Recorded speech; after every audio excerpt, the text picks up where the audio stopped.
Hello কাকিমা, আমি মিষ্টি। ও মিষ্টি মা, হ্যাঁ হ্যাঁ বল, কেমন আছিস? এই গরমে পায়খানা করতে যাওয়া মানে যুদ্ধ জয় করতে যাওয়া, ভাল লাগে না। টেপি টেপি তো হাঁকতে গেছে রে। এই নে ধর, মিষ্টি ফোন করেছে, ধর। ধুর, মাও না পারে। হ্যালো, আমি তোকে একটু পরে ফোন করছি রে।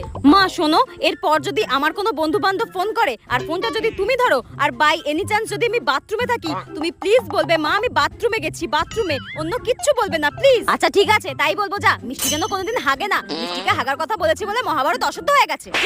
2 দিন পর এই মেয়েটার যে এত ফোন আসে না, কি বলবো।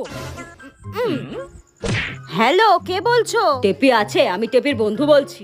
টেপির বন্ধু? উফ, বাথরুমে কি গরম। কিন্তু বাবা, টেপিকে তো এখন ফোনটা দেওয়া যাবে না, ও তো বাথরুমে গেছে হাঁকতে।